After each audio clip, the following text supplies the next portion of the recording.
Welcome to Battle Rankings. Welcome to Battle Rankings Live, but it's the podcast. Today I'm joined with Tim, and we are going to. Don't mind the cat in the background. We always see him there. Today we're going to be going over some German lists that he's presented us, because we've gotten a few questions regarding. Pop this over here.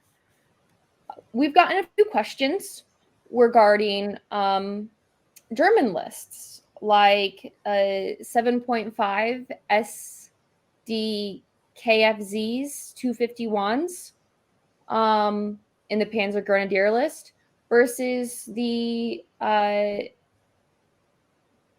7.5 centimeters versus the 12 centimeter heavy mortars, or the 1250 putting together some 251 transports, what type of machine gun to bring, in the options of the 3.7 on the transports, and kind of the reasons to go through each of those particular options, whether that's rule of cool and you just want it because why not, or is one thing a better option in a certain situation over another.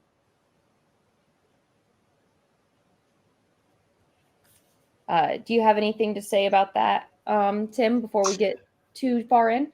Well, no, I mean, I think we'll touch on all those subjects as we move along here, but good to see you again, Lana. Seems like only last week we were sitting together discussing some other Flames of War, so... I know, it was so long ago that we were sitting together at Masters. Yes. So good to see you again here. Let me get my mouth away from the old Ghost Panzer there. And, there we go. All right, there we go. Everybody can see my ugly mug now. And by the time this video goes up, the giveaway for the big hint is over. So we'll just do a little reveal at the end.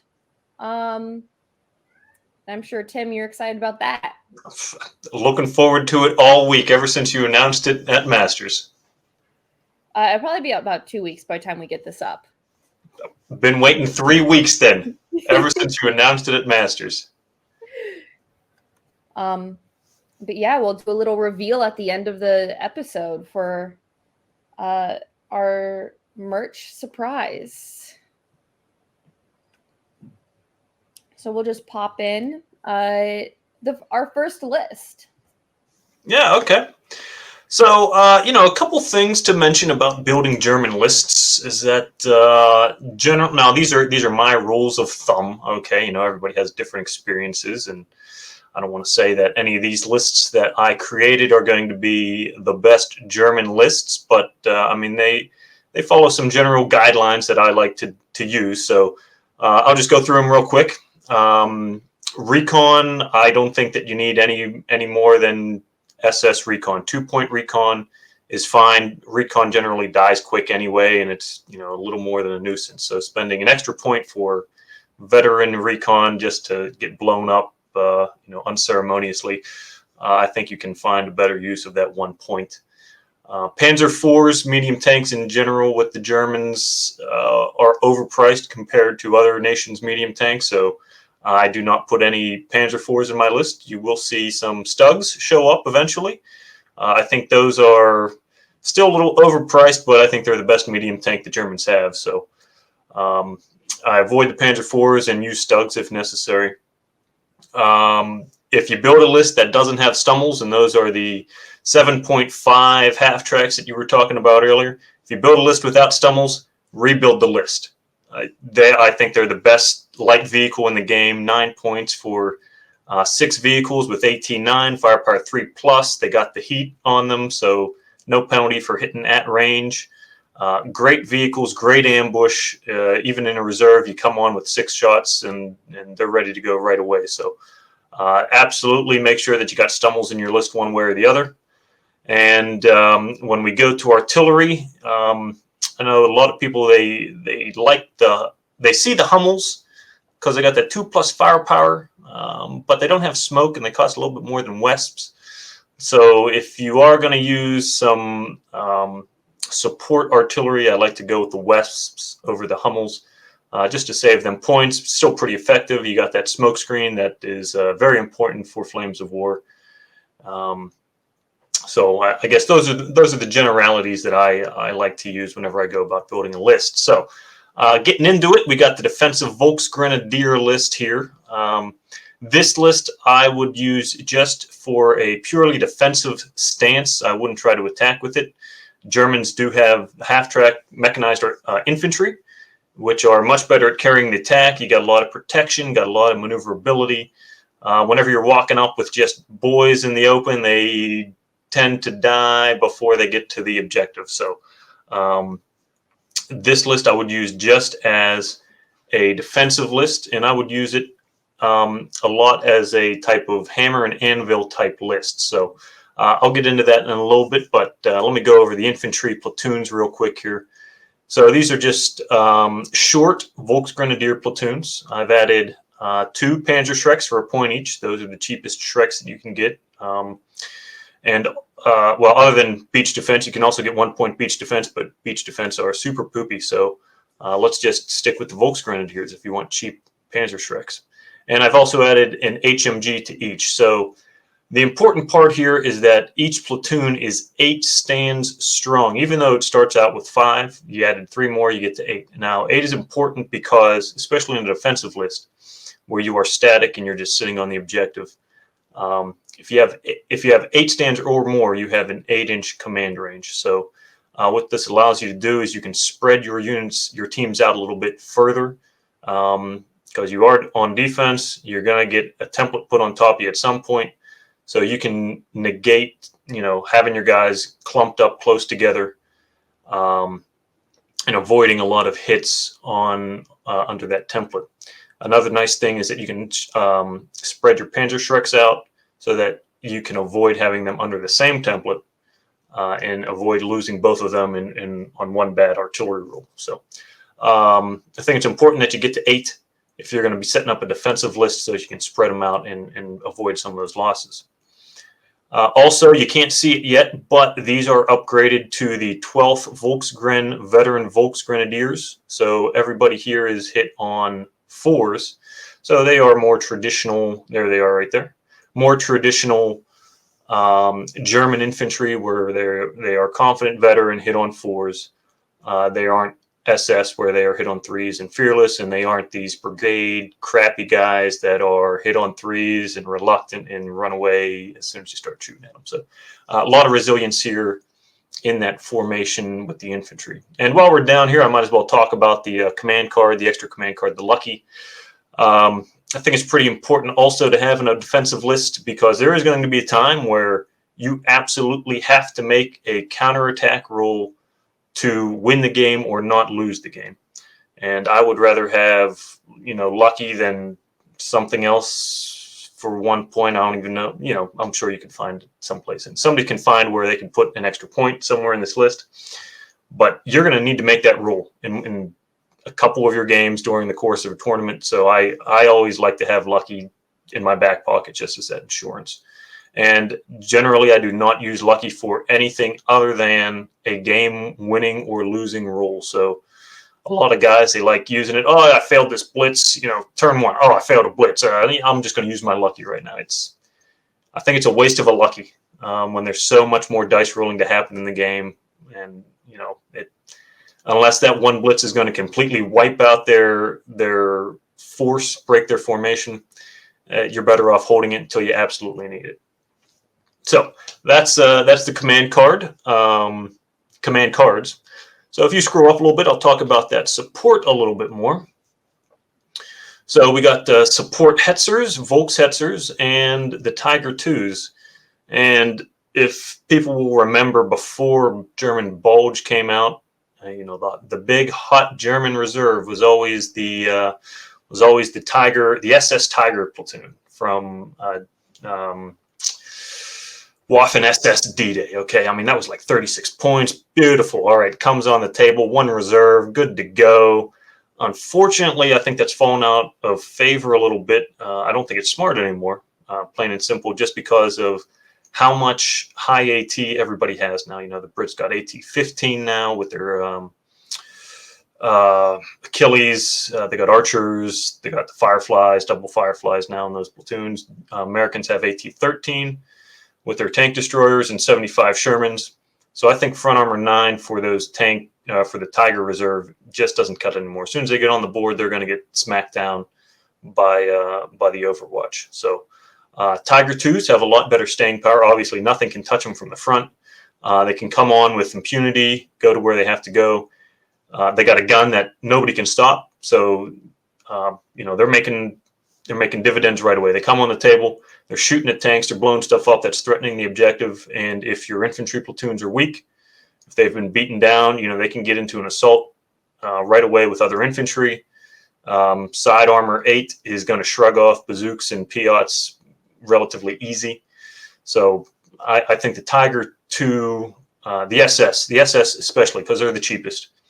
They are hit on 3s, but who cares if you're hit on 3s when you can't kill them anyway? So I think the Tiger 2 reserve is definitely the way to go these days with German reserve.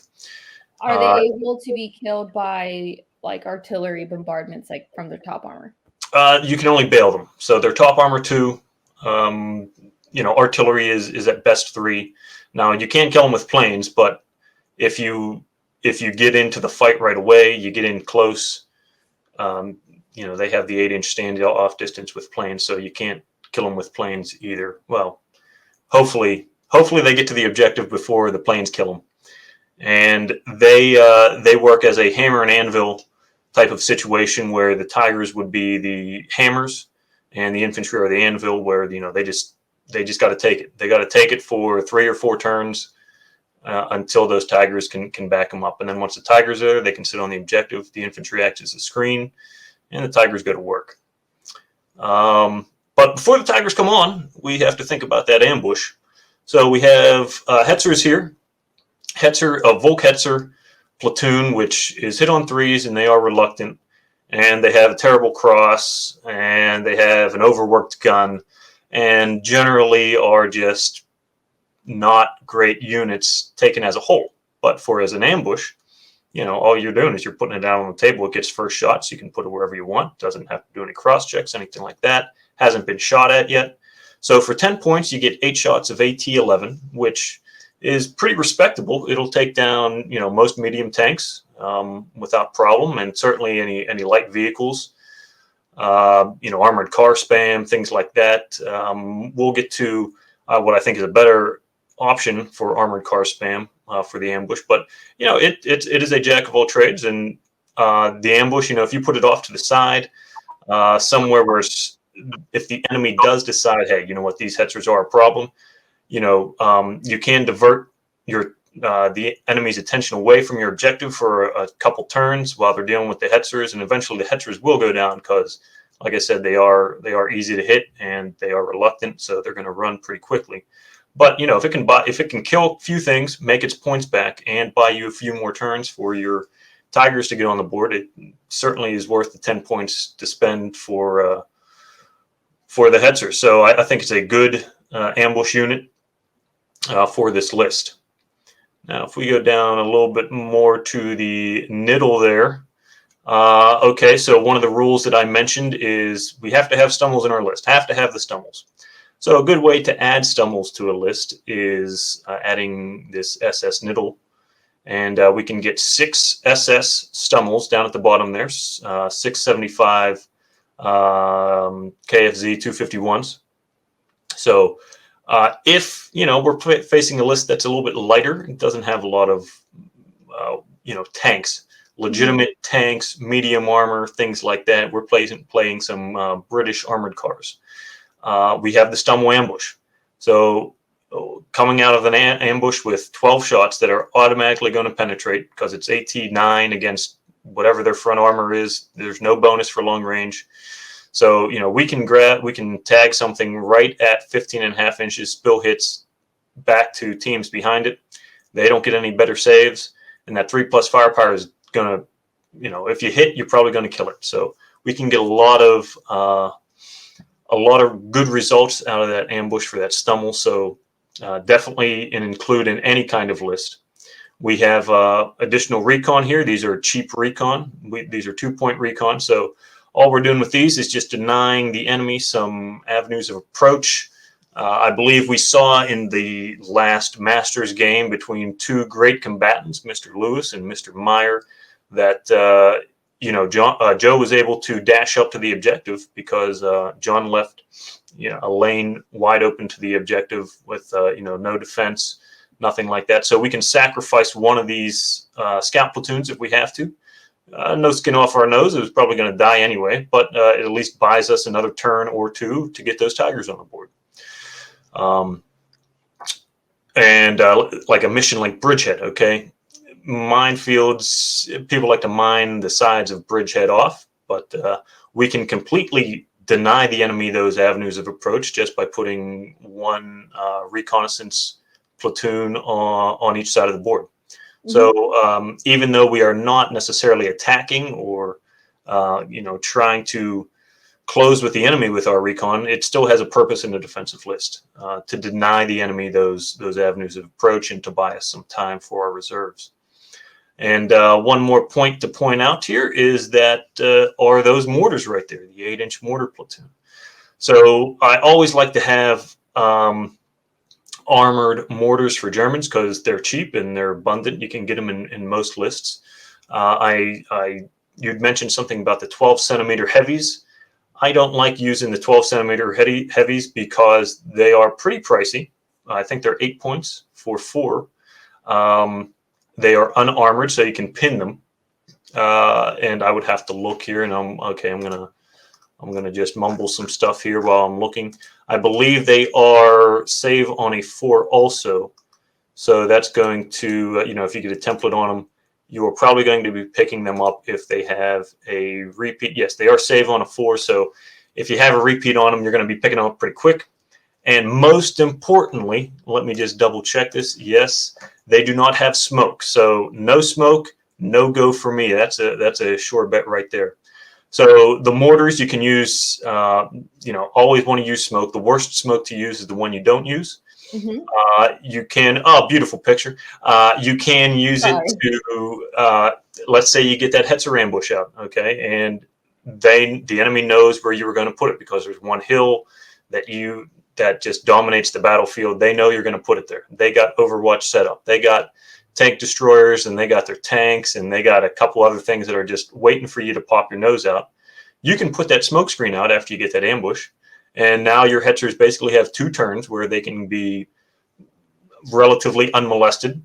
Hopefully you can get that ambush put out right where they can, see close in on that battlefield, the things that are right in front of them and deny the enemy that Overwatch. So, defensive smoke is definitely important for, smoke is important for any kind of list, and you can't use it defensively also. So that's a good rundown on this list here. I guess one thing to point out here is you also have 2 formation commanders, one in the Volksgrens, one in the Nil HQ there. So, the infantry, I hate putting infantry in, or HQ in reserve. So, the infantry HQ should be supporting the wherever you think the main thrust of the attack is going to be able to get you that reroll. And then with the Niddle HQ, because it is in a vehicle, you can dash pretty quickly. So if you wanted to, if you were like, man, this ambush really has to hold out for a while, you can dash that Niddle HQ over to where your Hetzers are going to be to provide some support for them. With rerolls, remounts, and last stands, because they are support, they can be affected by any formation HQ unit. So I think that's a pretty good spiel about this list here. I don't know if there was anything else that the people demand. So so here on this list, you chose the 7.5 Hetzers. Mm-hmm. What are the pros and cons between using 7.5 Hetzers versus the heavy mortars? Okay, well, they're 2 completely different rules for those. So the heavy mortars, it is strictly for artillery. There is no direct fire with the 12 centimeters. You're comparing apples and oranges here a little bit. I would say there's really no comparison. Either you want more artillery, you think you're going to play an infantry heavy list with a lot of gun platoons in the rear, that you would want to take the 12 centimeters for that. But if you're expecting the enemy to push with tanks or armor of any kind, I would definitely take the Hetzers instead.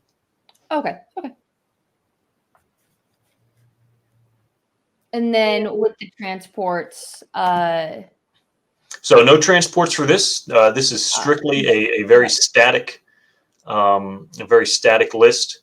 For reserves, I guess I should talk a little bit about reserves here. That's an important part of any defensive list. So obviously the Tiger twos, big chunk of points right there, easy to get into reserve. So you got 31 points, and then you can go about a couple different ways here. If you want to, if there's not a lot of heavy armor, okay, if there's a lot of medium armor, front armor 7, things like that, the Stummels probably are not going to serve you well on the table because they're not going to be able to make an impact, attacking from the front. If the enemy rolls anything but a 1, he can't die. So you could go Tigers with Stummels in reserve. I think Stummels are a great unit since they can usually come on in most missions. You can get side shots a turn or 2 after you get on. So that's 6 shots to the side, and you're not taking fire for the entire game. And then you'd have to throw in a scout platoon, and that would get you to 40 points. Or if you wanted to, you could also do Tiger 2s with, if you scroll up a little bit to the Volksgrenadier Rifle platoon. And what you can do is you can use that infantry to bolster whichever objective is threatened. So the 2 Panzerschrecks, you got an 8-inch range, which is basically a 16-inch distance from when you get reserves, threat distance from when you get reserves from the edge of your table to whatever is around you. So you can normally defend an objective with those Panzerschrecks right away from armor, and then certainly on your second turn that you have your reserves on, they can move to the objective to help lock it down as well. So a couple different looks there and options for reserves depending on what you need. Yeah, for sure. Do you want to do the Panzer Grenadier list next? Sure.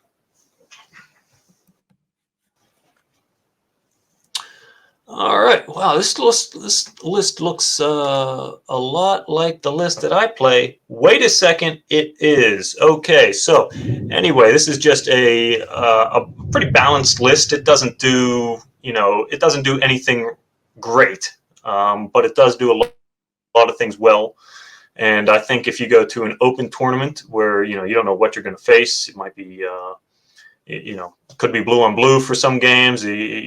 Somebody's going to bring some crazy list just because they want to try it, okay, and whatever. This is the list that I prefer just because it has a lot of tools to it, and can handle most things decently well. So this is more of a balanced list. What I like to do with this list is I don't like to throw defend all the time or attack all the time. I'll look at the opponent's list, and I will try to match up my stance with their stance and force a fair fight. So if they're an infantry list, I'm going to go defense. And if they think, if they are unlucky and throw maneuver, okay, now I'm defending with MG teams and half tracks with machine guns on them. So they're going to be coming into a hail of gunfire. All right, I'm okay with that. And if I'm attacking, if I'm going against the tank list, I'll put attack. And if they're like, well, he's going to throw defend, I don't want minefields, I'm going to throw defend to force him in a fair fight. Okay, now I'm attacking, and his list has deep reserves. So he's got only a couple units on the board.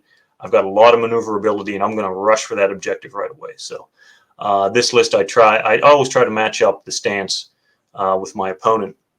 Is this the list that you played against me? This is indeed very close to it. I think we played 95 points, so I had one less stug. All the lists that I'm showing here are 100 points, and your viewers, your thousands of viewers across the world, they can decide how they want to make this more to their flavor. But yes, this is basically the list that I played you with. So it's an art. Something important to point out here. This is out of the Waffen SS book from D-Day, and I have added the Ardennes Panzergrenadier from Bulge. So I'm using two books here, a little cross book action. And the reason why I went with the Waffen SS is because they have cheap artillery. Their artillery is hit on 3s, but they are fearless, and they are still a skill of 3, which is the most important thing to have for artillery. You want to be able to range in easily. So there is no reduction in skill. The only reduction is being hit. Generally, you have your artillery in the back line anyway. They're out, they're out of danger for the most part. Unless your opponent has planes, that's really the only thing that you got to be concerned about with getting swacked. So I don't find that using SS artillery is any kind of detriment, but it does save me a couple points. So the formation is the Ardennes Panzergrenadier Company, and I think all infantry generally for Germans at this point should come out of the Bulge book, just because they get double Panzerfausts for that book. Up until the last Lessons from the Front release, the hot German infantry was always Greyhound out of D-Day, or out of Bagration, using the 20th No Respite, I think is what it was. But both of those were big point reductions. You could get -2 points per platoon, and everybody wanted them because with this list here, you'd be saving 12 points, which is a big savings. That's a whole other platoon you could put in your list. Not unfortunately, I think rightfully so. Those command cards were nerfed, so now there are other penalty. It's still a minor reduction, but not 12 points off. I think now they only work with the Panzergrenadier platoons, and I think No Respite only works with no Panzergrenadier platoons, and Greyhound is -1 point instead of 2. So in lieu of the point savings, I think you might as well just go full price and get double Panzerfausts, because that helps immensely with any kind of tank assault or tank attack. You're rolling 2 dice before you go into the assault, potentially getting that bail that you really need, since most tanks have 4 machine guns on them anyway. So Yeah. double Panzerfaust is definitely the way to go these days for German lists. So this one, it does have the 251 transports on them. I think they work really well for Germans. They're able to get around the battlefield very quickly. They got protection from direct fire and protection from mortars or other artillery also. So definitely, if you're taking German infantry to attack, I think it's well worth having taking the mechanized version. And then I've also replaced the command half track with the 2 centimeter. And in earlier books, they were the pack wagon, the Pack 36 with the 3.7 centimeter AT gun. It was AT6, but it was still a threat to light AT. And for this, the 2 centimeter is still a threat to light AT. It's AT5, but a better rate of fire than the pack wagon. Yeah. And it's to me a no-brainer upgrade to just increase that AT potential that you're going to see, and it gets you better firepower in case you go up against some guns or infantry in buildings, just to dig those guys out a little bit quicker. 4 machine guns. 4 machine guns, vehicle machine guns. If you took 4 half tracks with machine guns, nothing to be upset about as a German player, especially if the other guy has a lot of infantry. But I think the 2 centimeter just fills another role, to add another tool to that toolkit. Since, like I said, the Germans got a lot of tools, and that's just one more to have in your bag. Armored 8 centimeter mortars, and you'll notice I have 2 artillery systems here, 2 smoke systems. I have the mortars in the formation and the Wesps as support. And I think as an attack list, it's very important to have at least 2 smoke templates. One to get your units through that beaten zone early in the game, so you can close with the enemy. You don't have to worry about a devastating ambush if you're out in the open. And also it allows you, hey, I'm going to try to range in with with whatever to get smoke. Whoops, didn't work. Well, okay, I got a backup. When I really need smoke, I want to make sure I got smoke. I got 2 chances here with the mortars and the wesps. So the first smoke I'll use to get through the beaten zone and close to the objective, and then the second smoke I'll use whenever I want to set up my assault. So make sure that I get in there to really, for that attack, for the assault to clear the objective. So 2 artillery systems there. I got the Stummels. Got to have the Stummels. The Firepower 3 works really well against dug-in guns, against infantry. The Firepower 3 just, ejects people from holes. So, and you got a lot of shots with them also. The Pack 40s, the 7.5 tank hunters, even though on an attack, you think, okay, well, why does he have guns on the attack? What doesn't he want some maneuverability to be able to, close with the enemy or whatever? But, I use packs simply as Overwatch. So whichever side of the table I'm going to be driving towards, I'll make sure that the packs are able to see the objective. And they're able to see the avenues of approach that the enemy is going to have to take to reinforce that objective. And they're just there to make the enemy think twice about, moving faster than they should, taking a direct line, taking the long way around on the back of the table instead. And then, use them as field guns for killing infantry or killing guns as necessary. Yeah. So, that's this list. I think has everything that I find myself needing during the course of the game. I guess the last thing to talk about, two things I got to talk about here, is the OP. For an attack list, I think me personally, I love taking an OP because that frees up my headquarters to do what headquarters needs to do. They got to run around and support people, and they can drive an attack also with their Panzerfausts. So rather than having somebody stick around in the back and not contribute to the battle, I have my OP. I can put him where he needs to go. He can, if I'm attacking on the left side of the table, the OP goes to the right side of the table, just so that I can get some better fields of, better vision. I can see what's going on behind the objective if I got to put a template down. So for 1 point, definitely worth the buy. Although they don't kill anything themselves directly, they can contribute a lot to destruction of the enemy.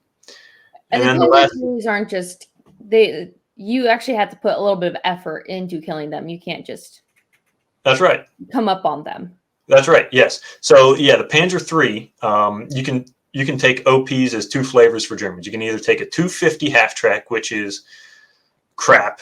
Okay, it's lightly armored and the cross sucks. It's just top armor 0. Okay, poopy for 1 point. Or for the same points, you get like a tank that has decent front armor, has a good cross.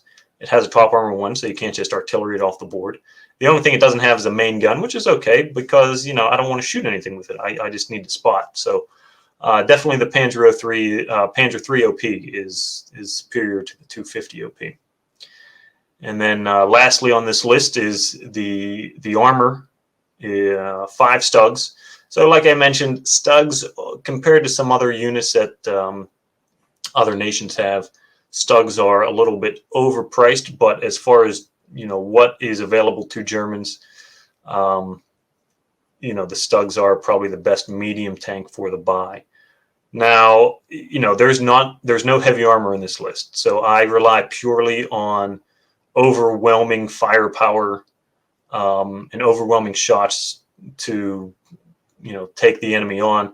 I don't have any there's no Tigers here for me to come up and kill heavy tanks if they get in my way. I got to think of other ways to get around them. The double Fausts, if I can flank them, I can put down some smoke to protect my guys from anything that might be supporting those, let's say, crocodiles, Churchill crocodiles. I can flank with the Panzerfausts and get them from the side if I have to, and use smoke to eliminate that threat and keep my guys safe from any support that might be behind them. And then also, if I need to on the defense, if I do have reserves, the Stugs are big. They're a decent portion of points for those reserves. They come on with 5 shots, AT-11, so I still get a lot of shots coming on the board. And with Fred Armor 7, they're still reasonably protected from medium AT. So, any kind of AT-10 Shermans, things like that. I might even be able to bounce a couple AT-12 at range. Obviously, they can't go toe-to-toe with Achilles and AT-14 or 15. So, I got to be smart about where I put them. But, they can still take some lumps and give some lumps out. So not a bad reserve unit. And then I could pair that with, if I do have other reserves, I can do it with a Panzer Grenadier platoon. So if I have, let's say, like a no retreat mission, where I have one objective that's far up and the objective that I placed is all the way at the back end of the board, I'm probably not concerned about him, rushing all the way to my end of the board in 3 turns. So I can put infantry in reserve, or if it's something like breakthrough or counterattack, where I'm defending and it's a turn, I have until turn 6 to reach the objective and defend it. I'm not worried about getting on the objective right away and killing myself turn 3 to get there, and now half my force is dead. I can take my time to get there. I can put the Panzergrens in reserve also. So a couple different looks there with reserves. Also the Stummels, like I said, with the defensive list, they come on 6 shots also. And then I would just throw in like a scout section or even mortars if I had to round out those 40 points. So all of these 251s, Mm-hmm. you do get a machine gun option with them as Mm-hmm. well. How do you pick which machine gun to put on them? So they just come standard with machine gun. So all 251s and most 250s come with a machine gun. Like the scout platoon, the 259s, the 2 centimeters, they come with machine gun standard issue. So there's the only decision to make on whether you're going to take machine guns or something a little bit heavier is going to be in the Panzer Grenadier platoons with the lead half-track team. So you can either take the Panzer Grenadier platoon with 4 machine gun half-tracks, or you can replace the lead half-track with a 2 centimeter. I always think it's better to take that heavier weapon. With the better firepower, it's going to help dig out things a lot more quickly. And it also provides a little bit of defense against light armor, scout cars, things of that nature that might want to come up and machine gun your infantry. So I always take the heavier weapon instead of the machine gun for the lead track. Okay, cool. And then the last list you gave me to pop up is an artillery list. Yeah, so this one is pretty crazy. Stay right there for just a little bit, like show the support. A lot of wackadoodle stuff going on here. So that's just a little taste of what I'm going to talk about in a couple minutes. But I guess let's start from the top. So this is a SS list, Ardennes Panzer Grenadier SS out of Bulge. And the reason why it's SS here is because I needed to save some points to be able to get some of the crazier stuff in the list. This is strictly an attack list. I don't think that will work well as a defensive list, just because reserves are going to be just nuts and not work in your favor at all. So this list is very similar to a list that Mr. Vince Arreo, who was part of Team ETC, he took over to ETC. This is not his list that he took specifically, but it's similar to one of the ones that he was kicking around, and Vince does very well with this list. I will say this is a list that never in 100 years would I ever touch, just because this isn't my playstyle. But for a lot of guys, for Vince, Vince makes it work. And you said he pulled you out of some weird situations with. Well, he pulled out some weird situations. Yeah, I mean, he finds a way. Now, Vince is Vince. Okay, ain't nobody Vince except Vince. But I mean, this list works for Vince. I'm sure that it could work for a couple other people also. Another thing with this list is they're hit on 3s, and I hate being hit on 3s. I think you just die too quickly with being hit on 3s rather than 4s. But Mr. Cedarberg at Masters, he took an SS Panzer Grenadier list also to Masters. If people want to check that out, I know Mr. Hobson posted that on Facebook. So, people can look at John's list if they would like to see what a different flavor of SS is. And, John was right up there with, as a contender up until the last round. So he can obviously make it work as well. It's just, I'm not saying it's a bad list. I'm just saying it ain't my list. So it's an option. Each his own. Different strokes for different blokes, So, very similar to the previous list that I just had shown. As far as composition, everything is armored with half tracks. I've replaced the lead half track team with the 2-centimeter guns instead of the machine guns, just for that extra firepower. It has the mortars. It has the stumbles. So it's checking all the boxes that I like to have checked, and pretty good basis for the formation. So if you will scroll down just a little bit, we'll get into some of this. Talk about the craziness that's going to ensue. This support list, this support section is nuts. Yes. We have one formation. Right. And then everything else is in support. Right. Yes. So that is I'll say a drawback to this list that I created. Now, remember, I've never played this list. This was something that, I wanted to show some different looks for the viewers here. You will have to be careful being hit on threes that your formation does not get completely wiped out too early. The mortars will be in the back of the table, so they'll have to kill everything except the mortars.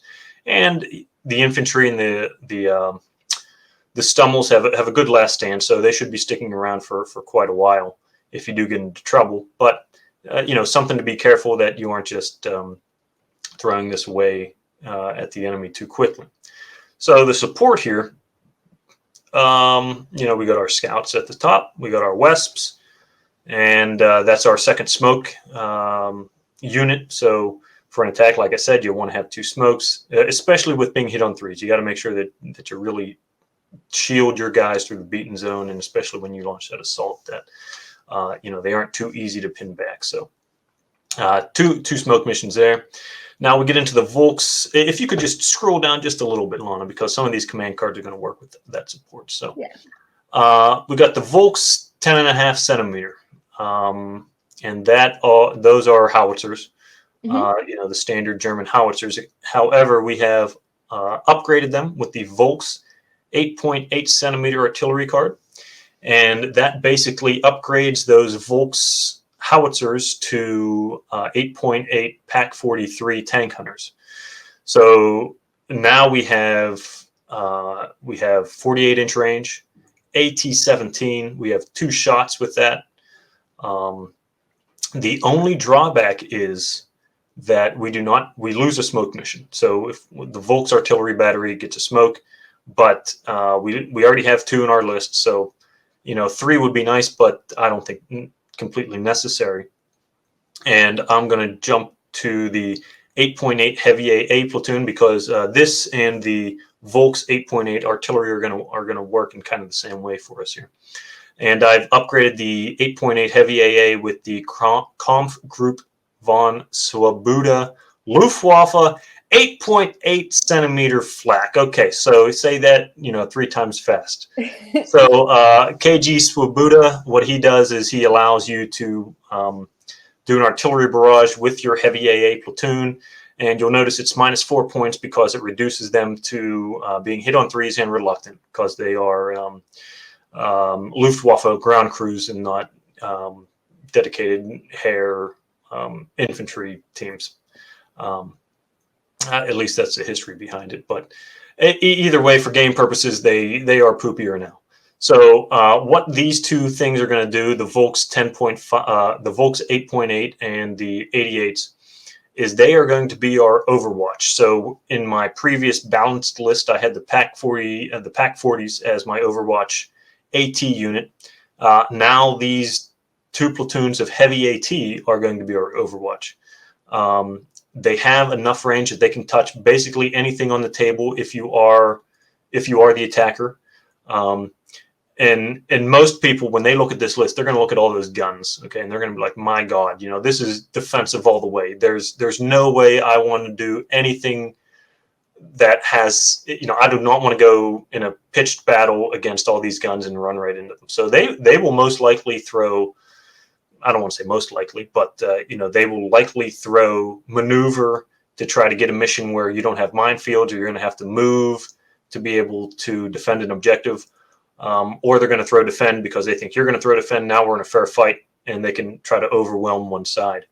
And this is a list that's hard to attack with. I do see that there are the late Panthers in there. But there's still not a lot of movement with most of these units. So, right, yes, a lot of these units are strictly to be put in the back. And okay, so ETC is not exactly what you're going to find at your local tournament or playing with your buddy, okay? But everybody at ETC looked at this list and they thought it was a defensive list, and they tried to match up their lists appropriately. However, a lot of people are surprised to say, hey, to see that it's an attack list whenever you throw attack with it. So the purpose of the 2 heavy AT is, number one, AT Overwatch. Okay, you got eight teams times 2 dice, so you got 16 AT-14 or better weapons coming at you. So even if you need a 6 because you're long range and you're hitting the guy because he's concealed behind a hill or whatever, you are probably going to get, mathematically, you should get about 3 hits, and your AT is going to be too big for them to save. You go straight to the bonus round with firepower, and you should be getting 2 kills, maybe 3 kills a turn, just with that heavy AT. Yeah. So, that's doing all the work for you to clear the way for anything that your infantry can't assault themselves or push out of the way.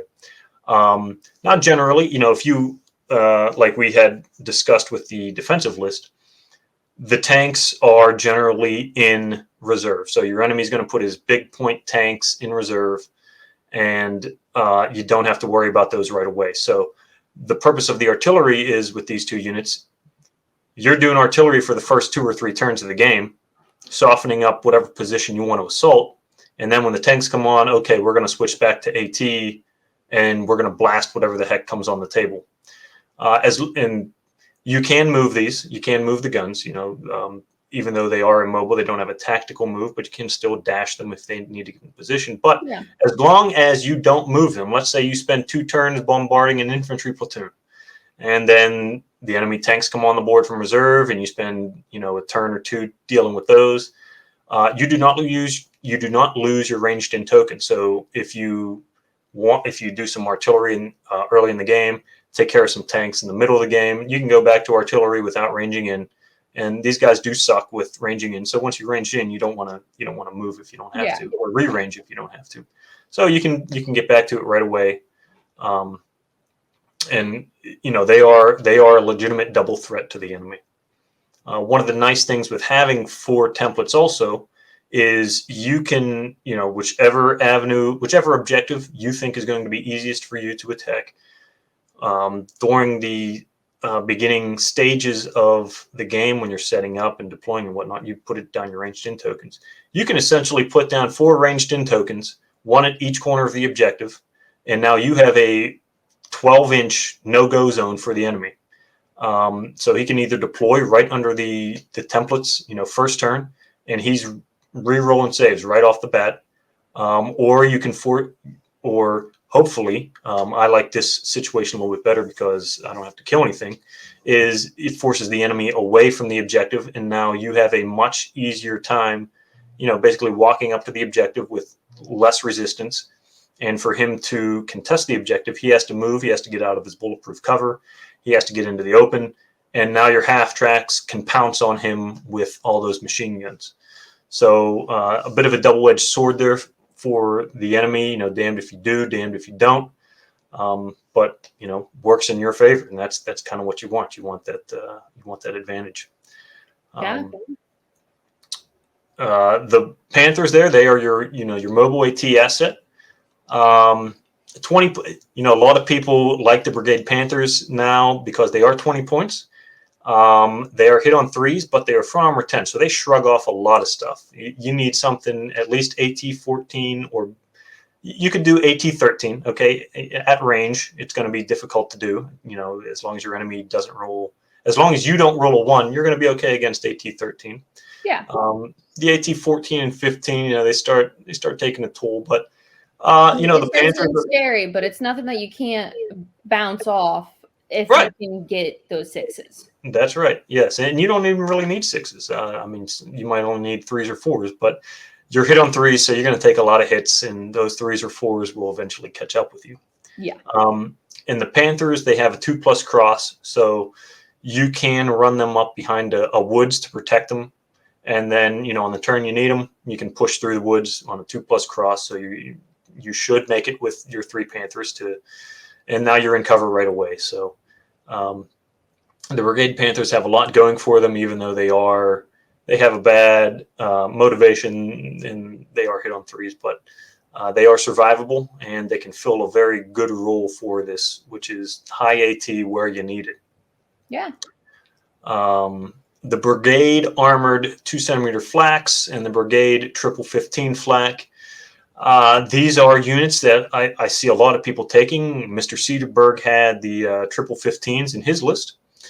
And basically what they are rate of fire 3. The 2cm rate of fire 3. The Triple 15s, let me just double check this, but I believe that they are rate of fire 5. Let me just look here. That's an impressive rate of fire for artillery. Well, they aren't artillery. They are direct fire. Oh, okay. But the Triple 15s are rate of fire 5 stationary, 3 on the move. So even if you are moving, you still have 16 dice coming out. That AT5, firepower 5+. So not great AT and not great firepower, but you throw a heck of a lot of dice. And this is all part of just overwhelming the enemy with firepower. Winning the fire battle. And that helps protect your squishy infantry by keeping the enemy pinned, or hopefully killing a couple teams. And since there are because there are so many of them, if the enemy is trying to kill them, that takes a lot of dice and a lot of time and effort to remove those units. So if they're shooting at something that isn't your infantry, that means your infantry is going to survive.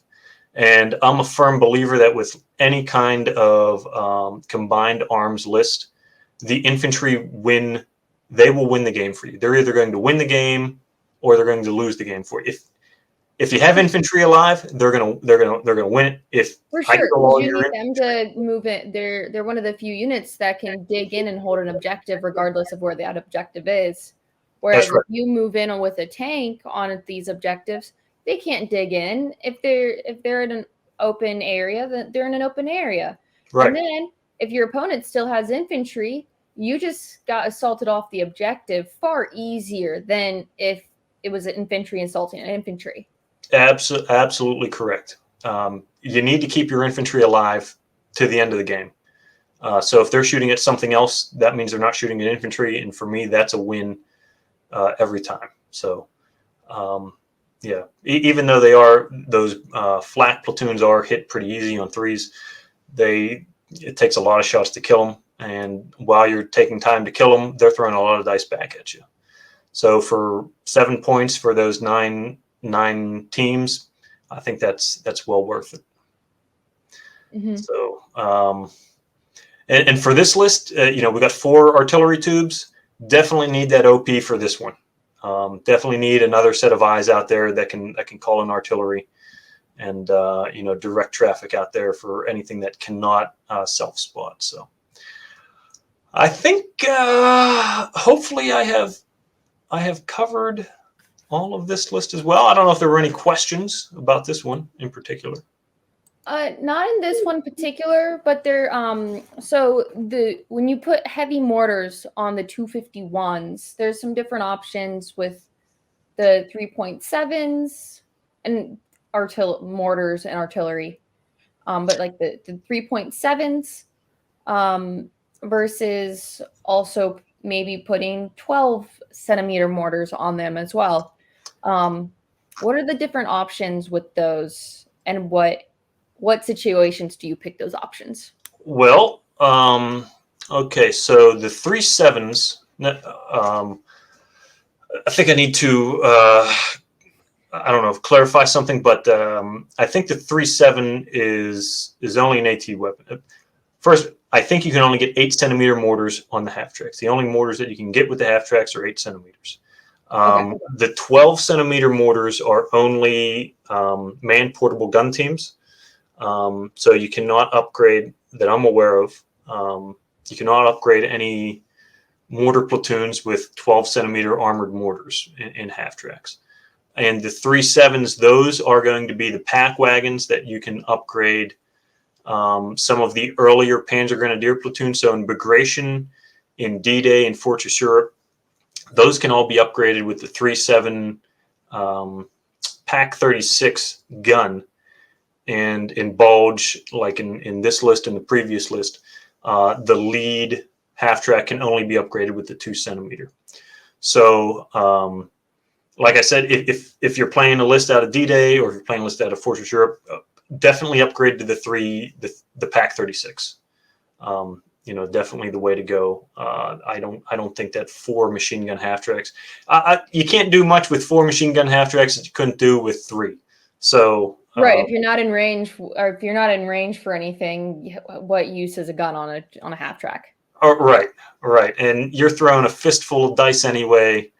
I think the extra AT protection and the better firepower to help dig out, key teams is certainly better off than more machine guns. So, I don't think that there is an option for the 12 centimeter armored half tracks in any of these books. Now, there's a lot of stuff in the new Bulge that I may be overthinking something or overlooking something, but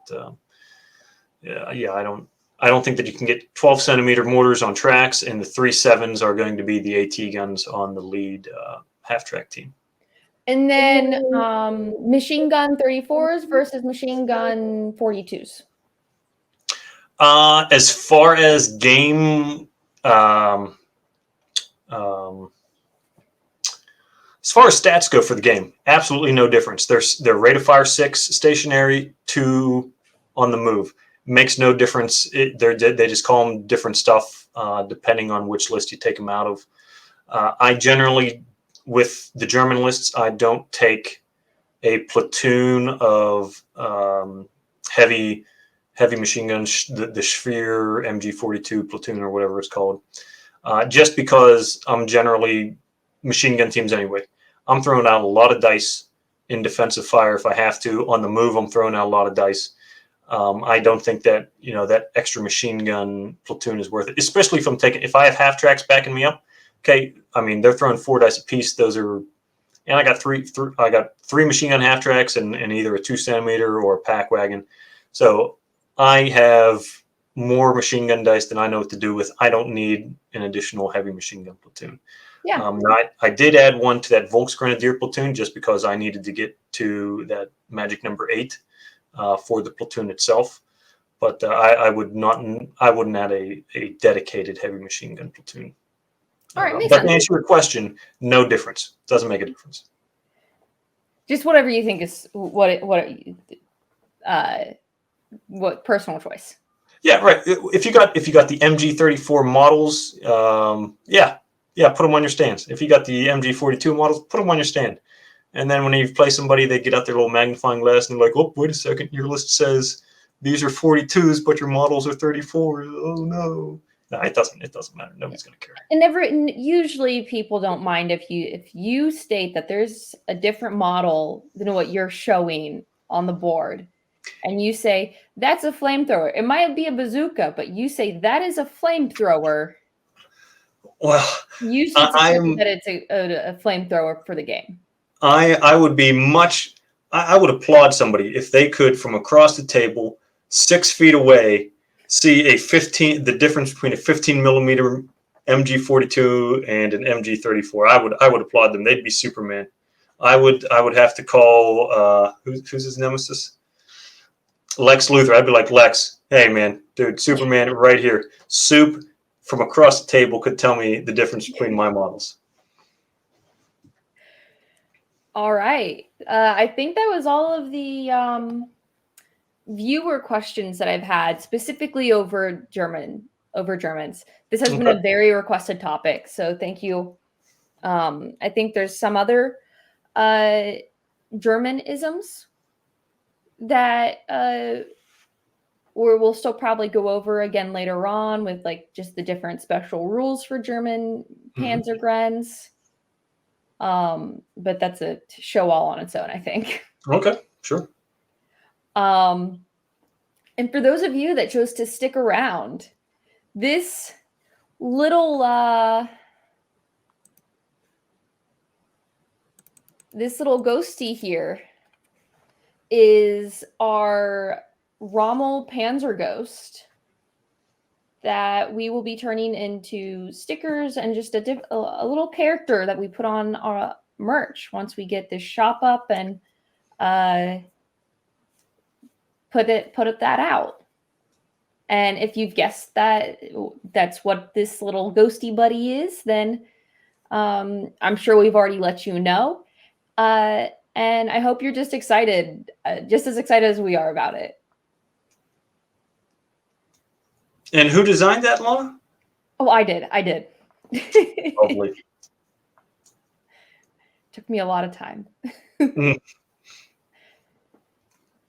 A lot of experimenting. I am no graphic design artist. Looks great. Oh, I'm glad you appreciate it, Tim. You were excited when you first saw that. I was. I thought, the whole Ghost Panzer theme, it was a great idea. I mean, Panzer Ghost has been on the show for a long time. I felt it best fit to give him a character of his own that could be shared. He truly deserves it. And he does have a little Battle Rankings logo right on his tail. Yeah. And this has gone through several different prototypes. I did have a Panzer Ghost with like a little tail floating in the air or something, floating away. His soul was floating away.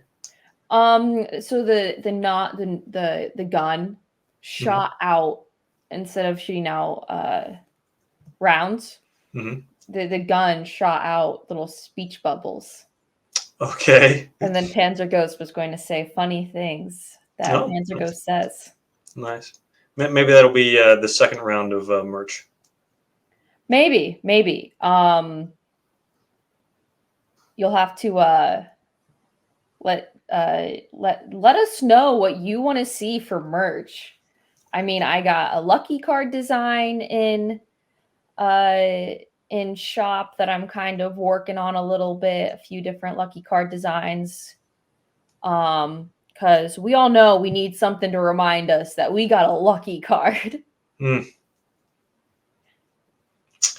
I say that it is definitely one of the things that most people forget. So I got a lucky card design.